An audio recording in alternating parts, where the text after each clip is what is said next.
안녕하세요. 품격 있는 길라잡이 영상 채널 고정해주세요. 많은 사람들이 믿고 싶어 하는 말이죠. 하지만 현실은 때때로 우리를 당혹스럽게 만듭니다. 2026년 2월 19일, 대한민국 법원은 1234쪽에 달하는 역사적인 판결문을 발표했습니다. 12.3 내란 사건의 핵심. 피고인에게 무기징역이 선고됐지만 그 판결문 속에는 우리가 예상하지 못한 논리가 숨어 있었습니다.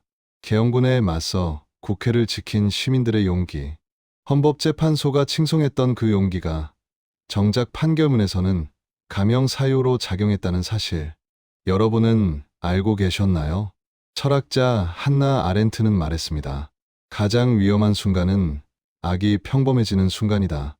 오늘 우리는 이 판결이 대한민국 경제와 법치주의, 그리고 투자자 여러분의 미래에 어떤 의미를 갖는지 냉철하게 분석해 보겠습니다. 왜 지금 이 판결이 우리를 불안하게 만드는 걸까요? 법적 판단의 일관성 상실은 경제 주체들에게 가장 치명적인 리스크입니다. 헌법재판소는 이렇게 말했습니다. 시민들의 저항과 군경의 소극적 임무 수행 덕분에 계엄이 빨리 종료됐다. 한덕수 전 총리 재판에서 이진관 재판장도 동일한 논리를 폈죠. 부장한 계엄군에 맨몸으로 맞선 국민의 용기 때문이라고요. 하지만 지기현 재판부는 정반대의 해석을 내놓았습니다. 대부분의 계획이 실패로 돌아갔고 직접적인 물리력 폭력은 거의 없었다. 여기 보시면 명확합니다.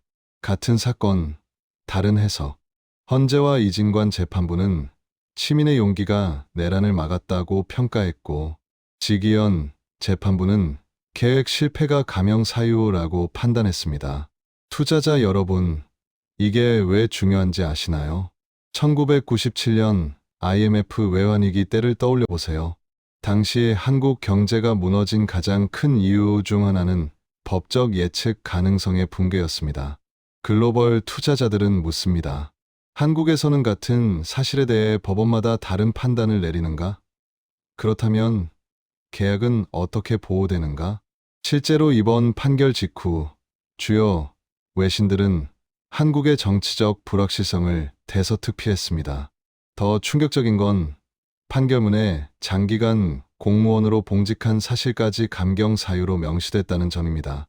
한덕수 전 총리 재판에서는 국무총리로서 헌법을 지켜야 할 의무가 오히려 가중 사유였는데 말이죠.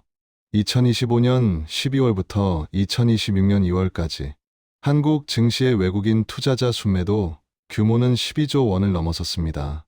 판결 이후 일주일간 추가로 2조 원이 빠져나갔습니다. 하지만 공포만 가질 필요는 없습니다. 데이터는 다르게 말하니까요. 냉정하게 분석해 보겠습니다. 이번 판결이 한국 경제에 미치는 영향은 두 가지 시나리오로 나뉩니다. 첫 번째, 재앙 시나리오입니다. 법적 예측 가능성 하락 시 외국인 투자자 이탈 가속. 이는 코리아 디스카운트 가속 심화로 원화 가치 하락으로 수입 물가 상승과 내수 침체. 실제로 무디스와 피치는 한국의 정치 리스크를 언급하며 신용등급 전망을 부정적으로 조정할 가능성을 시사했습니다. 이 경우 코스피는 2100선까지 하락할 수 있고 원달러 환율은 1450원을 돌파할 위험이 있습니다. 두 번째, 축복 시나리오입니다. 법원의 온건한 판단이 오히려 사회적 갈등 완화 신호로 해석되며 정치적 불확실성 조기 종료는 경제 정책, 정상화와 내수 회복 기대, 밸류업 정책 본격화. 특히 주목할 점은 한국의 펀더멘털은 여전히 견고하다는 사실입니다. 2026년 1분기 수출 증가율 전년 대비 8.3%, 반도체 수출 사상 최대 실적 경신, 외환보유고 4,200억 달러 세계 9위, 실업률 2.8% OECD 최저 수준. 골드만삭스는 최근 보고서에서 한국의 정치 리스크는 단기적이며 경제 구조 개혁이 지속되면 2026년 하반기 코스피 6,000포인트 돌파 가능이라고 전망했습니다. 워런 버핏은 이렇게 말했죠. 남들이 탐욕스러울 때 두려워하고 남들이 두려워할 때 탐욕스러워라. 지금이 바로 그 순간일 수 있습니다. 그렇다면 이 판결은 재앙인가, 축복인가? 제 답은 이렇습니다. 아직 결정되지 않았다. 역사는 우리에게 가르쳐 줍니다.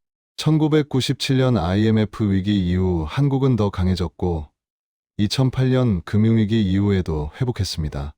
중요한 건 우리가 어떤 선택을 하느냐입니다. 공포에 휩쓸려 시장을 떠날 것인가 아니면 냉철하게 기회를 포착할 것인가. 이번 판결이 재앙이 될지 축복이 될지는 결국 우리 자신의 판단과 행동에 달려 있습니다. 벤저민 프랭클린은 이렇게 말했습니다. 투자에서 가장 위험한 것은 투자하지 않는 것이다. 오늘 집으로 돌아가는 길에 여러분 스스로에게 물어보세요. 나는 뉴스의 표면만 보고 있는가? 아니면 그 이면의 기회를 보고 있는가? 마지막으로 다시 한번 말씀드립니다. 돈을 버는 기술보다 중요한 것은 돈을 담을 수 있는 그릇, 즉 여러분의 마인드셋입니다. 오늘 이 영상을 끝까지 보신 여러분의 그릇은 어제보다 분명 더 단단해졌을 겁니다. 불확실성 속에서도 흔들리지 않는 투자자가 되시길 응원합니다. 오늘 영상이 도움이 되셨다면 좋아요와 구독 부탁드립니다. 다음 영상에서 또 뵙겠습니다. 명언은 길을 비추는 등불일 뿐 길을 직접 걷고 책임지는 것은 그대의 몫입니다.